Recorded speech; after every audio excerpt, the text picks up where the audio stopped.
Should I stay or should I go? Hey there. Welcome back to Special Educators Resource Room Podcast. This is Jennifer from Positively Learning.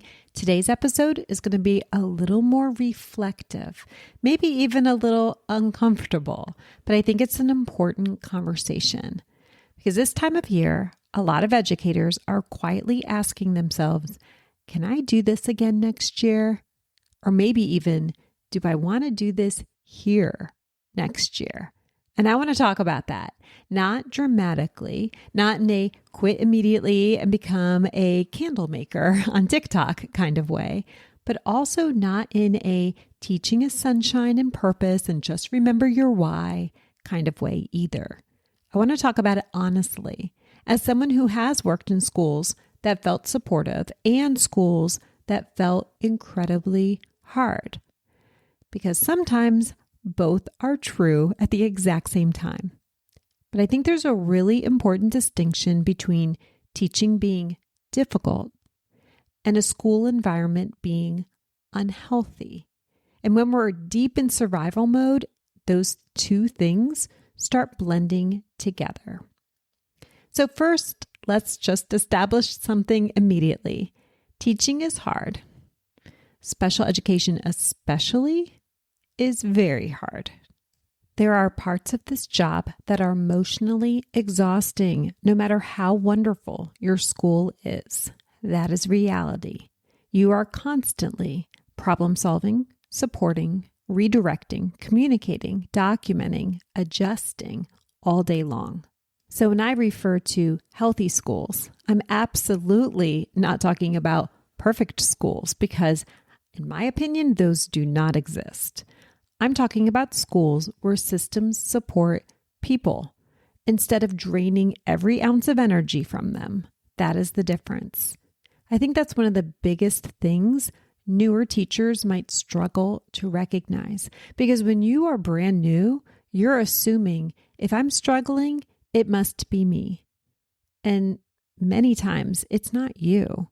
Sometimes the environment itself is unsustainable. So what do unhealthy schools actually feel like? Here's the interesting part. When I was originally starting to outline this episode, I wrote down, unhealthy schools feel chaotic. But honestly, I don't even know if that's true because I've never worked in a school that didn't feel chaotic. Special education especially, chaos is kind of built into the experience. Schedules change, behaviors happen, staffing changes, things go wrong constantly. So I actually changed my mind while I was recording this. I think the real difference is not chaos, it's blame. That's the part that changes everything, in my opinion. Because healthy schools can absolutely still have hard moments, but in healthier environments, when things go wrong, people work the problem, meaning they try to solve the problem. They're problem solvers. In unhealthy environments, people look for someone to blame for the problem. That is a huge difference. And if you've worked in both kinds of schools, you know exactly what I mean. I worked in one school where I promise you, things went wrong constantly, like every day. Behavior crisis, scheduling disasters, last minute changes, missing support. The biggest challenge was also our school building, needed an exorcist. Nothing ever worked in it. But the reason that environment still felt supportive was because leadership didn't make teachers feel personally responsible for every broken system. That makes such a big difference. It matters so much because eventually, if every single problem becomes an individual teacher failure, people are going to burn out quickly. I think one of the biggest signs of an unhealthy school is this. Teachers are expected to compensate for broken systems through personal sacrifice. I want to say that again because I think this explains so much of what's happening out there. Teachers are expected to compensate for broken systems through personal sacrifice, meaning the system itself isn't functioning, so individual teachers are expected to absorb the impact. By staying later, working harder, doing more, caring more emotionally, fixing more problems, managing impossible caseloads, figuring it out. And because teachers are such caring people, many do for a while. But eventually, no amount of dedication can sustainably hold together a system that fundamentally does not work. And I think a lot of educators quietly reach this point when they realize, I am functioning entirely on adrenaline and responsibility. And that's not sustainable long term. Now let's flip to the other side, because healthy schools are pretty interesting. And honestly, the healthiest schools I experienced were not necessarily schools with big budgets, not at all, newest buildings, absolutely not, or the fanciest curriculum, or the prettiest social media pages. Usually the healthiest schools were focused on things that reduced friction. And a lot of those things are not flashy. You feel them more than you can see them. Things like clear communication, reasonable expectations, collaboration, support staff being respected, problems being acknowledged, systems improving over time, adults working together instead of separately. And one of the biggest differences I noticed in healthier schools was this. People helped each other. It sounds so simple, but it can change everything. Teachers weren't isolated. Paraprofessionals weren't treated as invisible. Special educators weren't expected to magically absorb every problem that was happening in the building.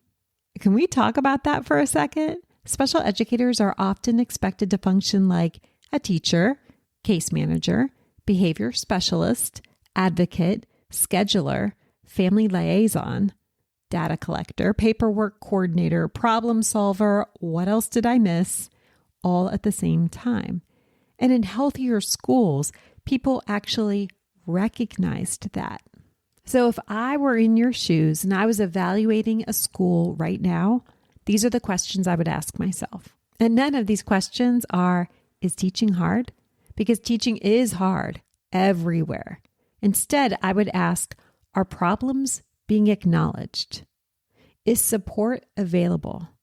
And when things go wrong, are people trying to improve the system or just survive them? Are students genuinely supported, or are teachers individually compensating for gaps constantly? Is collaboration possible? Or does everybody feel isolated? And this one matters so much. Is there emotional safety? Meaning, can people be honest about struggles without fear? Can teachers ask for help? Can mistakes exist without immediate blame? Because schools where everyone's operating in fear feel very different, even if everything looks fine on paper. If you're listening to this right now and you are genuinely wondering what to do for next year, I also really want to say this. You do not have to decide your entire future today. Sometimes we start thinking, if I leave this school, I'm leaving teaching. And those are not always the same thing. Sometimes it's not that people just hate teaching. It's that they hate unsupported teaching. That is a huge difference. I think some educators also have never experienced a healthy enough environment to even realize how much the environment itself matters. Because when you are only working in survival mode systems, you start assuming depletion is just a normal cost of being a good teacher.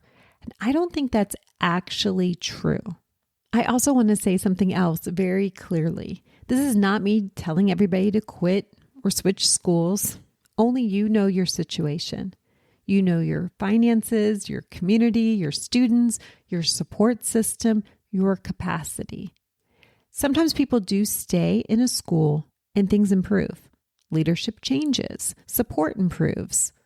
And sometimes people transfer schools and it makes all the difference. Sometimes changing roles within a school can help. But I do think there's value in asking ourselves honest questions instead of automatically assuming, I just need to work harder. Because sometimes the issue is not your effort, it's the environment. If you're in that reflective season right now, wondering what next year could look like, I want to encourage you to look beyond surface level things and really ask, what kind of environment helps people sustain this work? Because special education will always be demanding, but I don't think it should require constant depletion to survive. If this episode resonated with you, I don't necessarily think that means you need to immediately make some huge life decision. I think it maybe just means you're paying attention, and that matters too. Thank you so much for being here. I genuinely hope you're doing well. I will catch you next time in the Special Educators Resource Room.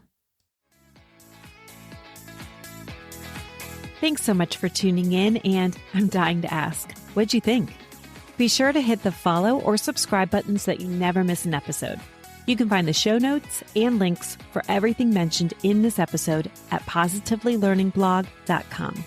See you next week for more special education solutions.